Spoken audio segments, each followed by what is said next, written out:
Good afternoon, everyone. Thank you so much for being here today. Before we get started, there's just a couple of introductions and housekeeping items.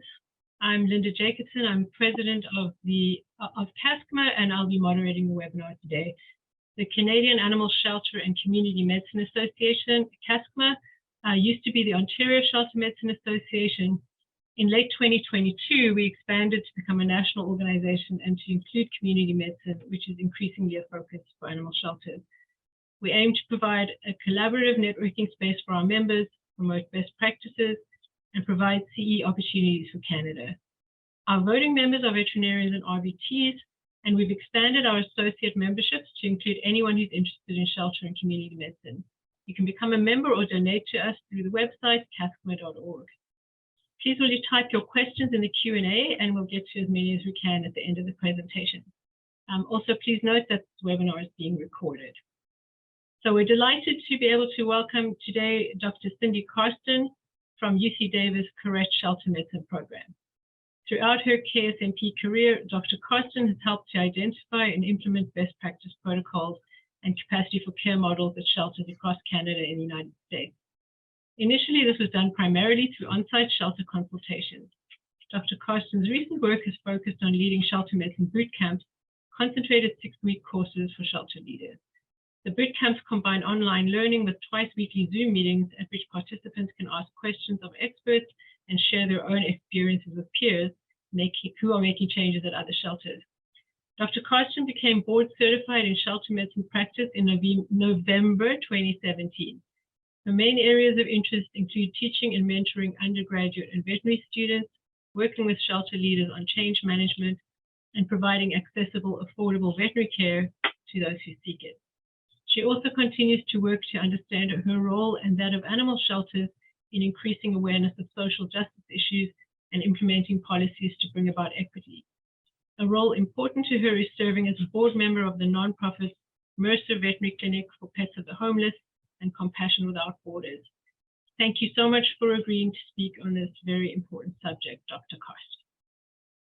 Well, it is my pleasure. Of course, I always wish I could be in Canada, but not this time. So thanks everyone for joining us today, joining me to talk about something that was really fun. I will say fun, but just a real honor to be a part of was updating the ASV Guidelines for Standards of Care in Animal Shelters. The first update. So we now have a second edition, which is very exciting. Just let me get myself sorted out here. Okay.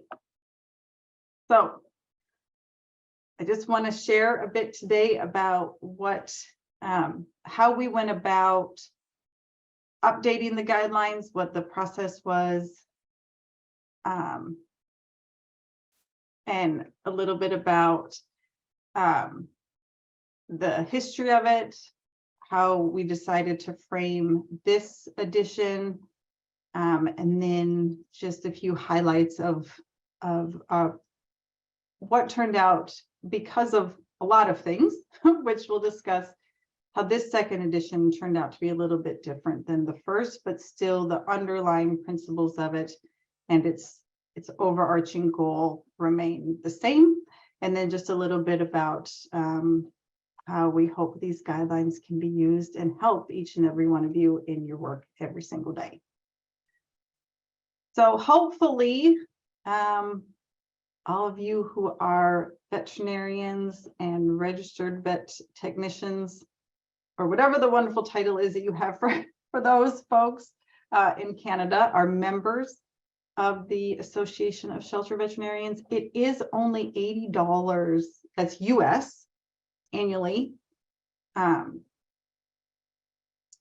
to be a member. We have a great listserv. There's an active Facebook group. The guidelines are obviously accessible to anyone, as are our position statements, but there's lots of continuing education opportunities and all the good things. And this is not This is not like an infomercial for the ASV guidelines, but it is the organization that organized the original document and the editing of this document. So just wanted to share this as a resource for everyone. If you're not a member, please join us. And what's really exciting is we do have our own journal now, which is where the guidelines are published. But other exciting things to come in the journal. The original guidelines were written and published. It was a multi-year project endeavor that was finally published in 2010. And while sheltering has evolved substantially in this last decade since the original document came out, the second edition that just came out that I worked on shares the same fundamental goals as the original document. And that is to set common standards for the care and welfare of companion animals who find themselves in shelters. And this is based on scientific evidence and expert consensus. These guidelines are guidance that will help animal welfare organizations reduce crowding, stress, and disease while improving safety for both the animals and people there. This is a tool for all animal welfare organizations and communities that is accessible to everyone. It references for creating regulations and statutes that will impact sheltering and gives benchmarks for organizational change. It has guidance for animal housing in existing facilities, but also as you could look to design a new shelter. And it is a living document that responds to developments that we have in shelter medicine and animal care research and practices in general. So the guiding principle of this document is still to meet animals' physical and emotional needs, regardless of an organization's mission or the challenges that they may face in meeting them. So why guidelines? Why did we set out to do this? And it's because we want to have something that we can reference so that we can understand what communities expect from us, what the industry expects from us, and then vice versa. A tool we have to communicate what those expectations are to others. With so much going on every day in our lives, to help ground ourselves in understanding what is really most important, and then of what's most important, like, well, what the heck do we do with that? And it gives us common language to use when we talk about things, that this is a resource to look to on the language that we can be using to help bring about a shared understanding. And then really help us understand our role that we play to support the animals and the people in our communities. And then to help elevate the welfare of not just animals, but also people who are providing the care in shelters.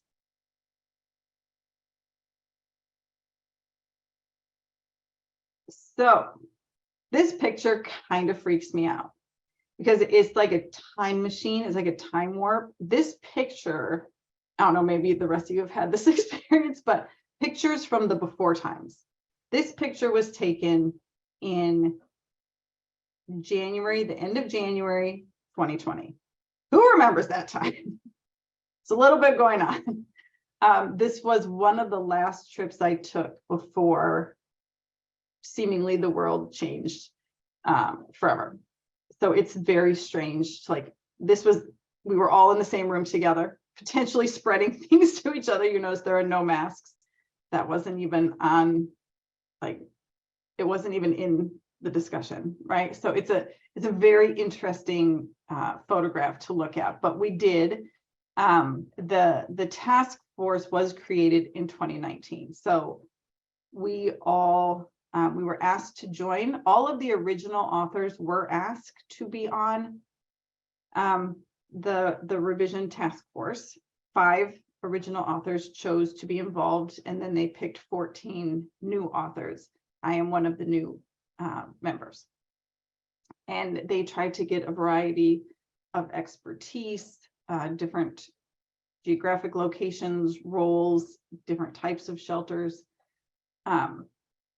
Because what I realized, something I've always realized, but it became so apparent in our conversations, was that when you have a conversation about something and everyone can picture in their mind what we're talking about, but that picture is drawn from our experiences, right? So we can talk about housing, and I will picture all the housing I've seen in animal shelters and what is important to me based on that, is what I'm going to bring to the conversation. But then recognizing that I have 18 other people in the room who all have their own picture of what's coming to mind and the most important things based on their experiences. And it's really fascinating as we discussed and listened, and you're like, wow, I didn't even think of that, because that's never been my experience.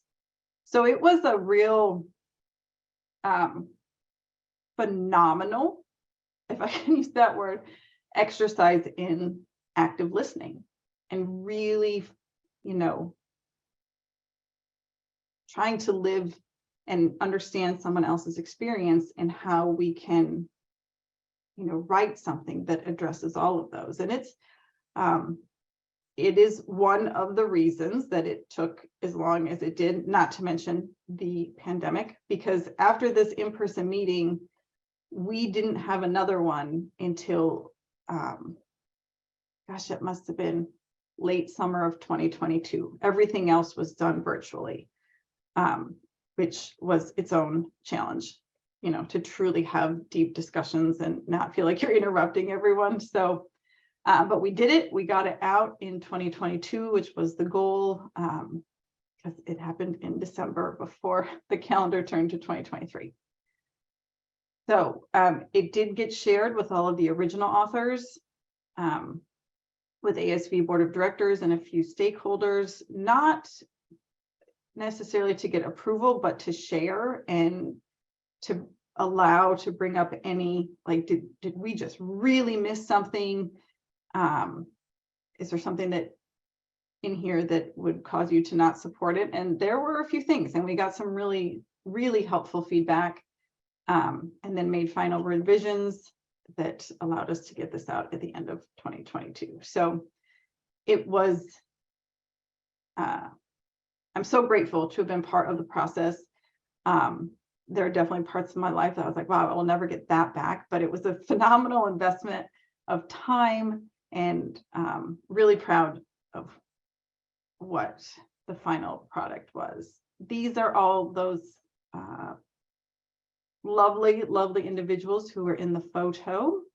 Those are the task force members who were part of the revision.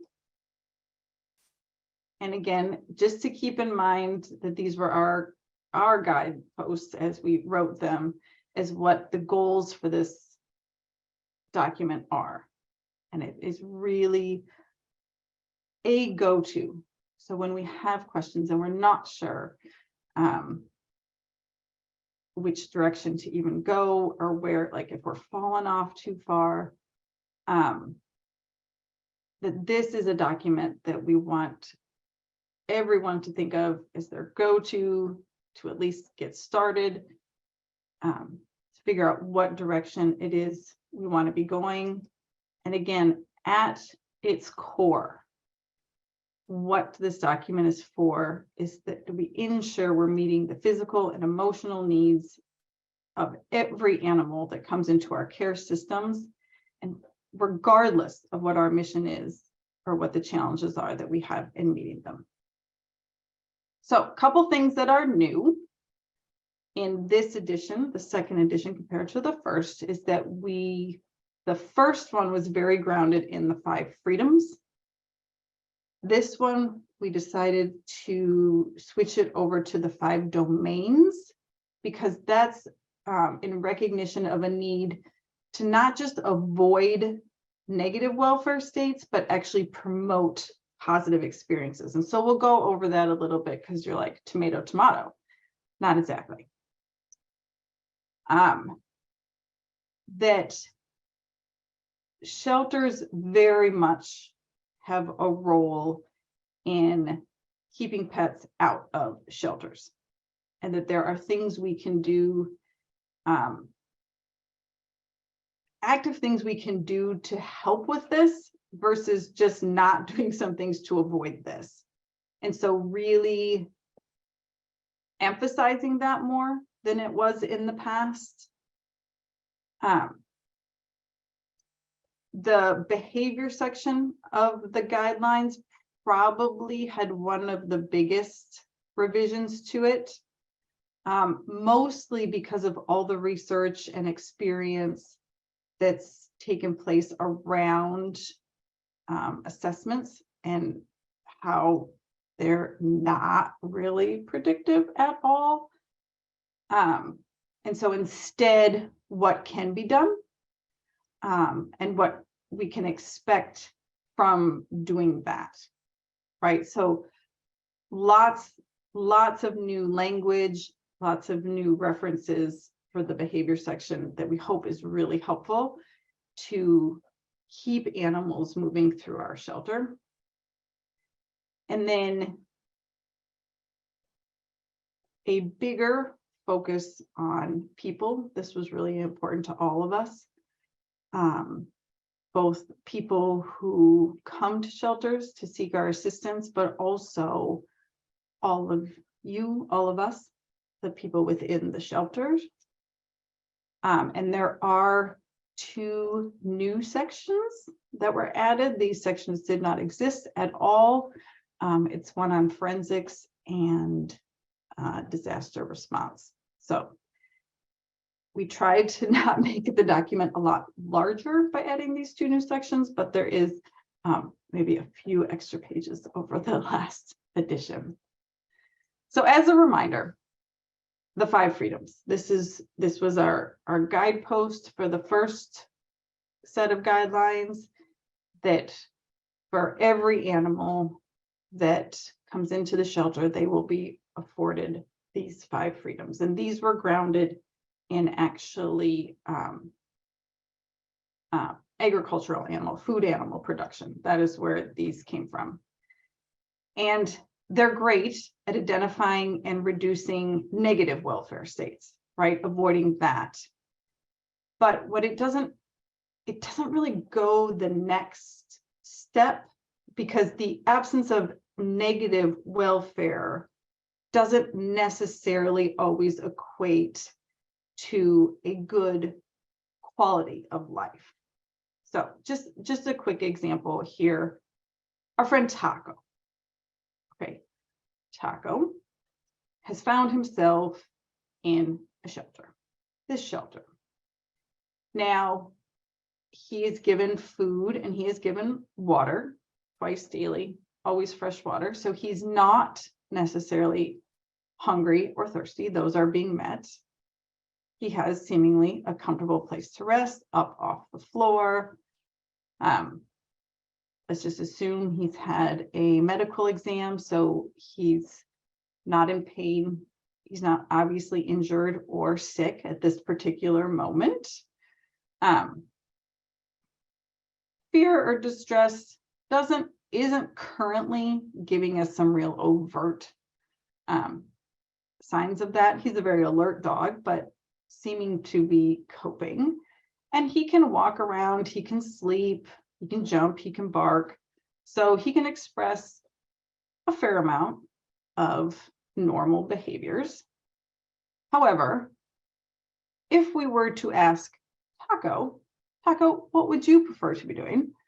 You know, he might have a very different idea of what his quality of life should be, right? And we're just not meeting it. While we are meeting his basic needs, his quality of life, his good life isn't really being met in the current situation of which he is being housed and cared for. So we took this framework. It was originally created in the mid-90s to really focus on reducing any compromise to animal welfare. And that was really the context of which this was created was in research and testing animals who lived in that environment, but it works as a really good model in animal shelters as a tool that facilitates systemic, structured, thorough, and coherent assessments of the experience of an animal and their welfare, and then being able to really decide where there's any compromise and how it can be enhanced. So, for example, really what the 5 domains does, and the 5 domains was derived from the 5 freedoms, but it goes beyond that, and it illustrates how you can improve or worsen nutrition, the environment, health, behavioral opportunity, how all of these feed into the animal's mental state, which does inform their overall welfare. So it's all how it feeds back in to their welfare state. So this model, we felt, does 2 things over the original model of just the 5 freedoms. So first of all, it gives a spectrum for each of the domains. Each of these domains here, nutrition, environment, health, opportunity, mental state, they all live on a spectrum. So for example, allowing not just for the absence of pain, but also including a feeling of comfort and fitness, right? So it's not just freedom from pain, it's also ensuring that there's a feeling of comfort and fitness. The second thing that this model does is it illustrates that a positive welfare state can still occur even when one or more of the important basic needs are not completely satisfied. So a quick example of that would be a cat that's healing from a pelvic fracture who's on cage rest, which means that they have restricted agency, restricted choice of what they can do, and seemingly potentially a bit of pain, right? But that animal may still have an overall positive welfare state because they could be treated for their pain and housed in an enriched environment, such as a foster home. So they might not be able to express all their natural behaviors, but their other needs are being met, and it's just in a short time to get to a place where they'll be able to have their full life back again. So that would be a case where, like, the 5 domains are still achieving their positive welfare. And then also knowing that being in a negative mental state is also possible, even if only one need is unmet.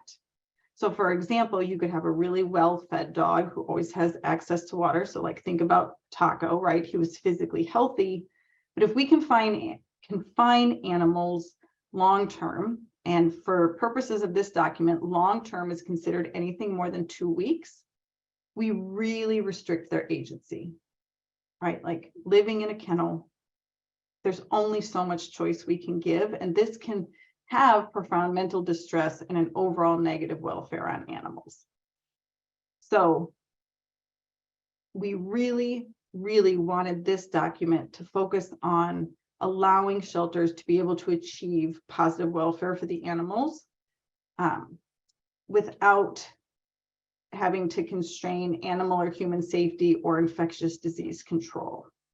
So we hope that shelters can look at their existing practices and where they hope to go in light of the 5 domains, and identify ways to tip the balance towards a positive well-being, not just avoiding a negative well-being for all the animals who come into our care. So that is, oh my gosh, I forget when I put on animations. I should just have this all there. There they are, the what it is that the 5 domains does. Okay, it's all there. Okay, so just like the first edition, all the action statements are going to be in one of 4 categories. They're either going to be an unacceptable, a must, a should, or an ideal. So again, the idea behind using this document is that all the unacceptable statements, anything that is an unacceptable in the guidelines, needs to be addressed immediately. It is unacceptable to be doing certain things. Then sorting through the musts and the shoulds by importance for your organization if they're not being met, and then how easy they are to implement, because it won't all be the same. And then the ideals should be incorporated as much as they can be, as much as resources and time will allow. So all of the action statements are things that can be done, and we can sort of check off as we start to achieve them. And this is the scope of this document was probably, it definitely was one of the hardest things to keep reminding ourselves of as we worked on it, and what definitely had the most discussion, because it is not lost on anyone who was on the task force that shelters, they're almost like the canary in the coal mine, right? What is happening in a shelter is usually, quite possibly always, a reflection of what's happening in the community. And when a community is struggling, it tends to be that so is the shelter, for reasons that have become much more clear as of late. And so it was really hard, as people who recognize this and want it to be different, really want to be able to live in a place where shelters almost become obsolete because people have everything they need to be able to care for themselves and their animals, knowing that that's what we need and having very little ability to change a lot of that. And so what we had to keep reminding ourselves was all that is extremely important, and all of that needs to be worked on. But this document is not the thing that's going to do that. This document is going to ensure that the animals that find themselves in our care, that hopefully have been evaluated and helped in other ways, so they didn't need to come here, but for the ones that do, that this document will ensure that they get the care they need, that they get the positive welfare afforded to them. That's what this document is about. And it's not ignoring all the other things that we need to work on as people in our communities, as people who believe in finding equity, in supporting all people, regardless of who they are and where they come from. But this document doesn't solve that. It acknowledges it, but it's not meant to solve that. So we had to keep reminding ourselves of that. It does show up in this document in places where it intersects both with animals coming into our care and thinking about policies for how and when and all the ways we can help animals leave. But the focus of this is, what we can do to help both of those things, but while the animal's with us. So this document is the what and the why, what we need to be doing and why it's so darn important. But this is not an operational document. while it does give you some tips and tricks and hints of how to achieve them, this is not a how document, because how it gets achieved for everyone could look a little bit different, and we don't want it to just be one way. That's too restrictive, but it's what we need to work towards and why, and then the how becomes, that's what we get to work on, figure out how it's going to work for our organizations. And the main focus is dogs and cats. Not that we don't care about the other ones. It's just that is the majority of the animals that come into our care. It's what is most studied. It's what we as experts know the most about. So that is the main focus. I mean, it is the scope of this document. Many of the things that are in this document do transfer to other species, but species specific things for animals other than dogs and cats will need a separate source for how to achieve what the guidelines say. And I just think it's really important that we acknowledge what was happening in the years that we worked on this document. I think it even becomes sort of mind-blowing to think about what even my beliefs were and what life was like at the start of this process. And it's almost like all of this was recognized, but it was amplified in the last few years. And I'm grateful for these things, as difficult as they were. I'm grateful for what I learned from them and how we were able to bring this into our work. And the climate events of what we are finding ourselves responding to, even crises we've never responded to before, or crises that are just amplified over what we've responded to in the past, was one of the main reasons that the the disaster response section was added, because we have found ourselves playing a larger role in that, mostly just out of need, because events are happening that have never happened in the past, or at least not to the level that they're happening now. And then just, I was always aware of the role that this field that I care so much about, the role it's played in systemic inequalities and issues. But I was not aware to the extent that it did. So that was definitely amplified for me and showed up in our discussions a lot more. And really, to the extent that this could, within its scope, address some of those. And then obviously, the pandemic changed the way we shelter. I feel like we're losing some of that, but hopefully we can bring it back, of ways that we can really support supporting people and pets to keep them out of our sheltering system. So just some of the key differences between the original document and this second edition is that I might have been one of the contributors to the population management section, proudly. And so we did expand a little bit on capacity for care.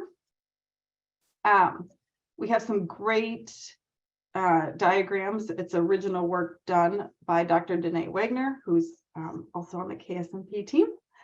And so some wonderful illustrations for housing setup, for low stress housing for both dogs and cats, that we hope is helpful to people. Some very simplified vaccine guidelines for what recommendations are for animals entering shelters. The surgery section now includes dentistry, because as veterinarians, we very much recognize that that's become an increasing need. Not to say anything that spay-neuter has been decreased in importance, just elevating the importance of dental care that we have all been seeing in our animals that come to us. Again, lots of new information and to share about behavior assessment for animals in the shelter setting. Again, the new section of forensics and the disaster response. Lots of appendices, information that is new. We have a glossary, and again, the checklist in the PDF form is out. The sortable Excel sheet is not yet out, but that is coming soon. And then all the references that we looked at in the citations that helped create this document are all in there. So we offered this to everyone in shelters as a way to offer guidance to help determine and hold ourselves to what the standard is, to not feel as like we're just sort of grasping at things, but a real guidepost to know that this is what we're aiming for. And again, so as shelters, we can support the people and pets of our communities and really start to elevate animal welfare and people welfare.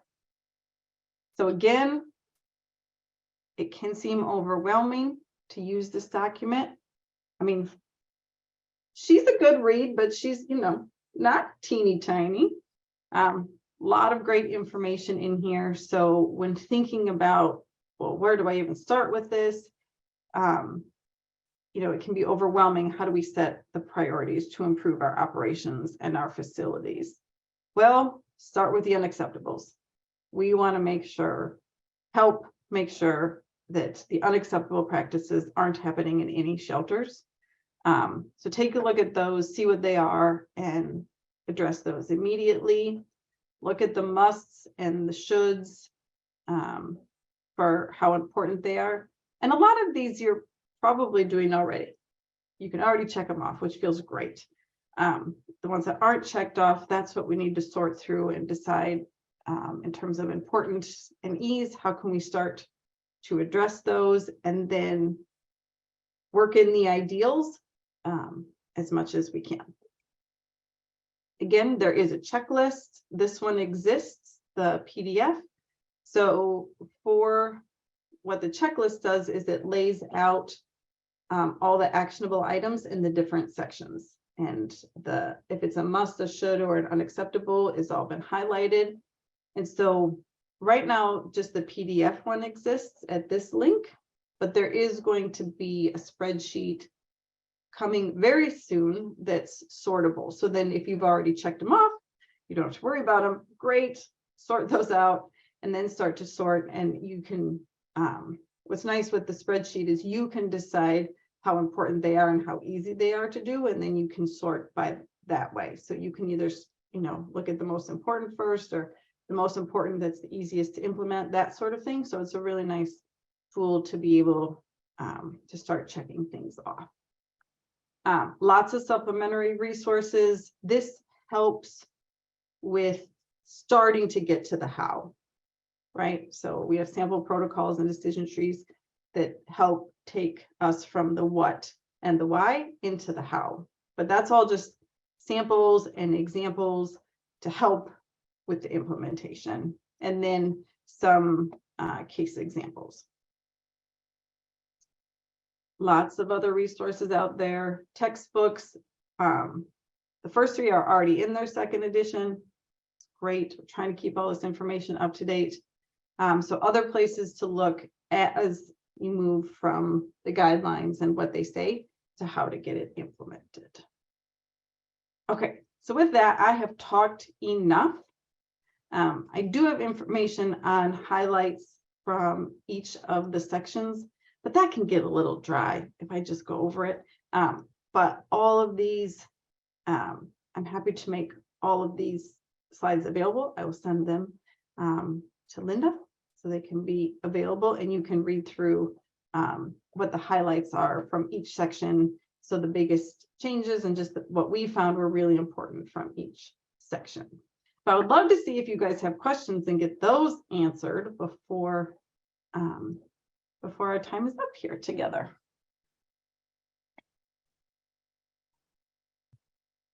Thank you so much, Cindy, and what an amazing achievement these new guidelines are. And I love that there are checklists and spreadsheets to make it really practical for us to try and comply with the guidelines as much as we possibly can. There are a couple of questions. The first one is there a plan or timeline to create guidelines for other species? Oh, this is like one of those where I don't want you to shoot the messenger. Not that I am aware. That being said, I have colleagues involved in a rabbit working group. It's not an ASV guidelines group, but it's a working group for rabbit housing and protocols within the shelter. So that will be coming hopefully end of this year. Other species, I don't have an answer. Not, I mean, it's not in the works that I know of, not at least by the ASV. Okay, the next question is, where can I get a copy of the revised ASV guidelines? Oh my gosh, so that's the, okay, most perfect question ever, because like this is what should have been like on every single slide, was like, you know, the website. So if anyone is near the Google, if you Google ASV guidelines for standards of care, you will find the address. And if someone could share that in the chat and do my job for me and make it very clear of where this lives. It is right there. It is downloadable. It's accessible to anyone.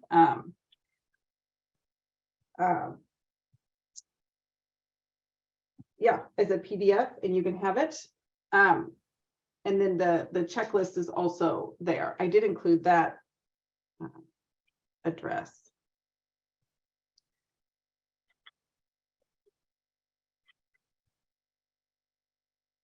Great, thank you. And Kathy Duncan has also sent a copy of that, which I've put in a link. It's a slightly different link, but you'll get there either way.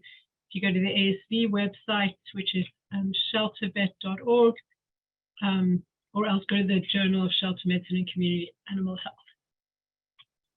And I didn't even, and it is available in French and Spanish too. So on the website, so thank you everyone for putting the website in. I'll be sure to add this to every single slide from now on. But there is a French translation and a Spanish translation on there as well. So it will be translated into other languages as well. This is the 2 so far, because we really want this to be accessible to as many people as possible. That's a very important value for us. But if you scroll down, it is translated. And apparently the chat is disabled. So I'm going to see if I can fix that. But in the meantime, if there are any more questions, please just put them in the Q&A.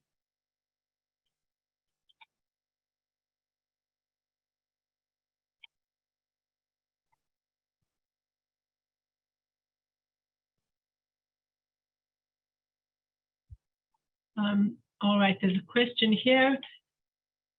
What would you say are the biggest changes from the 2010 guidelines?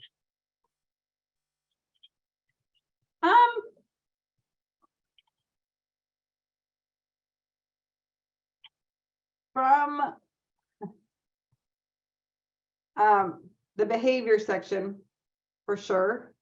That one is a definite highlight to read. The 2 sections I was involved with were the population management and the housing. And it was extremely important to me based on my experience and of working with shelters and experiencing what animals and people experience in shelters was the importance of double compartment housing or multiple compartment housing, and that is now a should. That the majority of housing in animal shelters should be multiple compartment. That was something I was going to make sure. So that could be an example, not that the 2010 talked about the importance of it, but we actually made it into an action statement. So some examples, not necessarily that it contradicts, but there was more emphasis on formal behavior sort of point in time assessments, that those needed to be done, or at least assessments needed to be done, and it tended to be interpreted as a point in time. And now the focus is definitely much more on observations from the whole time the animal is with us, information we can gather before they come in, observations while they're there, to help direct in decision making, knowing that we can only be so predictive, and really understanding that what an animal is experiencing in the shelter is going to have a direct impact on the behaviors that they show us and how they're able to cope. And so just some more information about helping animals cope to give us the best idea of who they are, and they can have the best chance at expressing who they are.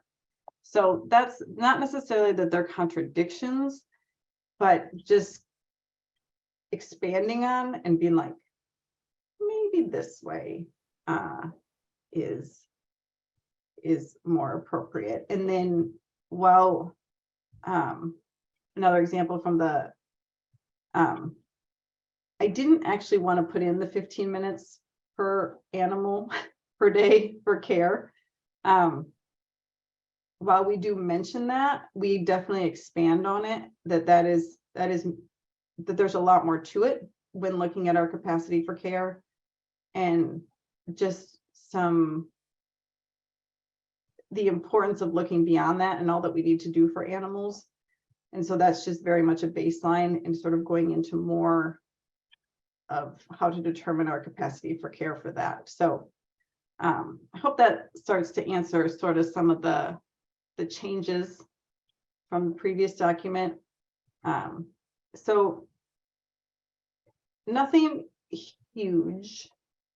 However, I will say, while we all appreciate the original document, do recommend getting the updated one as a go-to reference. And there's a related question. Are there any changes in 2022 that contradict things we were doing in 2010? And are there examples of that? That's such an interesting question. Oh, well, that's what I was just answering. Did I not answer it? I guess it was, I understood the first question was more, what are the differences? And then the second question is, is there anything that really contradicts? Is there anything in 2022 that contradicts anything from 2010?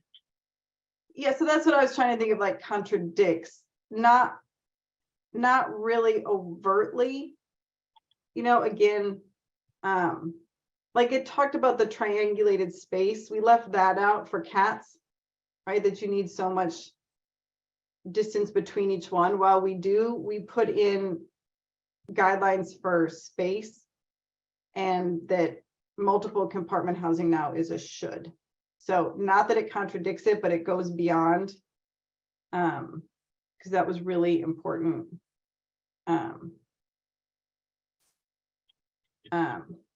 for us to go beyond that. Like it wasn't enough. So that's sort of it. I can't,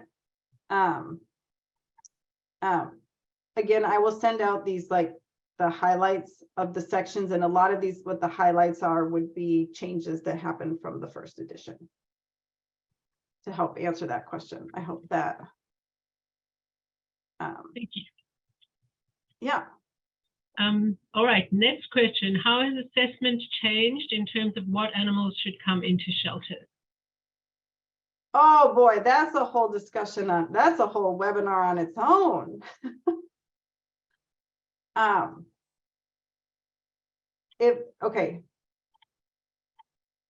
To me, the biggest thing that I have come to appreciate and that we had a lot of discussions about was historically when I had worked with shelters and when a lot of times when we felt like we needed to have some control on intake, the recommendation was to not take owner surrendered animals.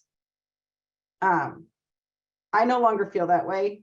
The guidelines have been structured such that recognizing the importance when someone comes to you in crisis, the ability to be able to help them, and that many animals who we have referred to as stray don't necessarily need our help. They may need help to get home, but that doesn't need to involve the shelter. And it's certainly because the shelter tends to create barriers to them getting back home versus facilitating them getting back home. And when we bring in too many animals that didn't actually need our help, we're not able to provide care to the people and animals that truly are in crisis. So I think we've placed too much emphasis and on helping where we're not necessarily needed, and that other people can facilitate that help, and that the shelter should really be reserved for those who have no other place to go, because just being separated from your home temporarily doesn't mean you're in crisis or you need our help. So that's one of the biggest things. That's not, I mean, that whole discussion happened in the guidelines. It's not laid out exactly that way, but really putting more emphasis on return to home and how that can happen without shelter admittance, and then leaving and having resources and leaving space and time and energy to help people when they really need us. So just being much more intentional about that in terms of assessing who needs to come in.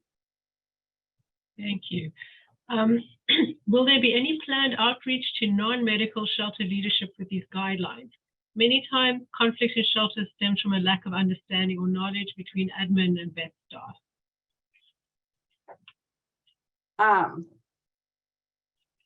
Love this question. Love this question and feel it deeply. That is a goal of our program and to some extent the ASV, recognizing the ASV's role in that. But this is an area that has been studied quite extensively in human medicine. So doctors having sometimes different goals and understanding than hospital admin. And not that one is more right than the other, but finding ways to communicate and express both of our goals and how we're going to achieve them together. And so our program really does want to focus on facilitating some of these discussions to acknowledge that while we come from different experiences and we may have different goals, they don't have to be in conflict. We can work towards them all together. So I don't know what the ASV has planned, but I will save this question to follow up, because I think it's really important. But what I can say is that our program, the shelter medicine program at UC Davis, does plan on addressing some of this. And I don't know that it'll necessarily be around the guidelines, but in working with as many vets as we have, and we are vets ourselves, like, it's really important for us to help work on this exact issue. So yes, and I don't know. That is two answers to this question that I will do more research on, but really appreciate it.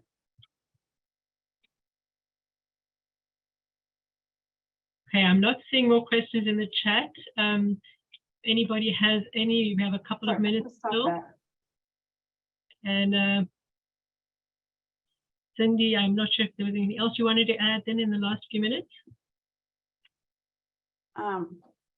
Oh, well, am I able to put my, well, Linda, hopefully somewhere on the website or somewhere here, you can share my email if people do think of questions. Please feel free to reach out anytime. I will also be at the Humane Canada Conference. I'm so excited. Beginning of next month. I'm not presenting. I'm just going to attend because it's always a fantastic conference. So I will be there. I wish I could say handing out copies, but that would be a promise I can't keep.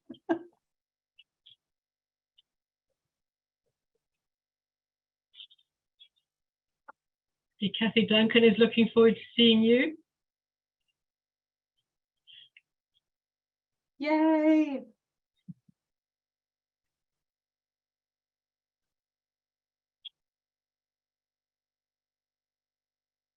Thank you all for your interest. May it be, and we are always interested in feedback.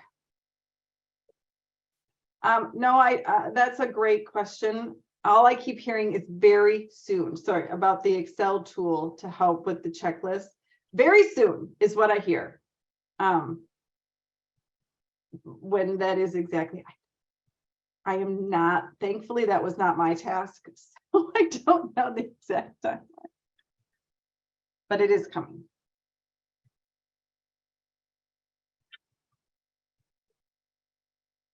Well, thank you so much, Dr. Karsten, and not just for this presentation, but for being part of this amazing group of people who've given us this incredible tool. We're all very grateful, and I'm sure the animals will be very grateful if they understood what you're doing for them. Hope so, and I hope the people are too. We are. Speaking for us. Thank you so much. Thank you all.